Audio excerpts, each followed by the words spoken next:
G'day, I'm Jason Hodges and today we're going to talk about TifTuf Hybrid Bermuda.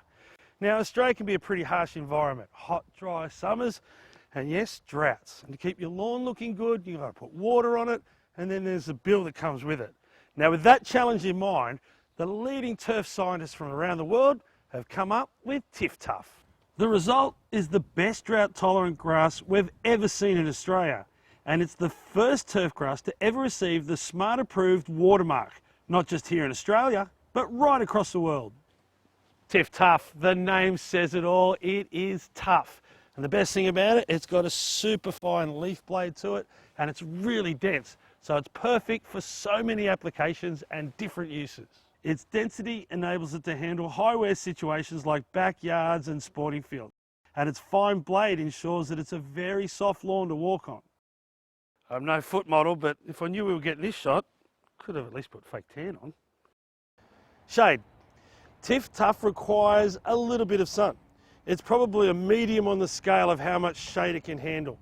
And if it gets 4 to 6 hours of sunlight a day, it'll thrive.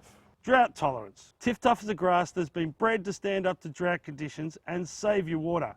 It requires considerably less water to maintain growth and appearance. TifTuf requires 38% on average less water than other turf varieties, and that's pretty cool. It requires less water to get established, and if you start to turn the water off a little bit, it'll slow down its maintenance, which means you might mow the lawn a little bit less. Preparation and installation. TifTuf is a very densely matted grass with exceptional tensile strength and extensive rhizomes and root growth beneath the grass surface. Before you lay your TifTuf lawn, it's important that you follow a few simple steps. Important points for TifTuf installation. Kill off any existing vegetation using glyphosate or any non-selective herbicides.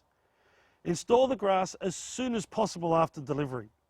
Lay on a bed of 50 to 100 mil of quality turf underlay. Launch of fertiliser is not recommended during the peak growing season.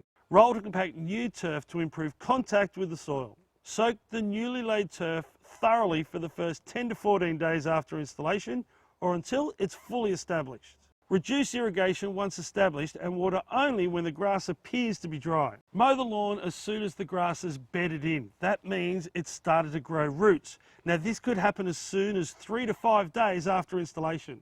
Important points for irrigation of TifTuf. If watering is needed once established, water only when you can see signs that the grass is drying out, as excess irrigation can actually hinder the grass rather than help it.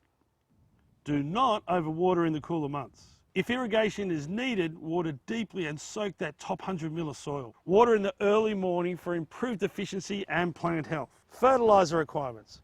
TifTuf has been scientifically bred to require less food, which means less fertiliser. It'll use about 1/3 of what you'd use on other varieties of turf. Now that's a huge saving. And if you were to put more on, all you're going to do is promote more growth, which means you'll be mowing more often.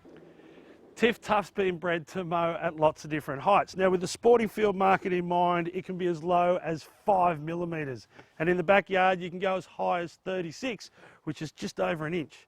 Now, if you've left it a little bit long, just be mindful not to go too hard too early. You want to leave a little bit of green on it when you're giving it a haircut. Important points for mowing TifTuf. Ensure that your mowing blades are sharp to prevent tearing of the leaf. Never remove more than 1/3 of the leaf canopy at any one time unless you're dethatching.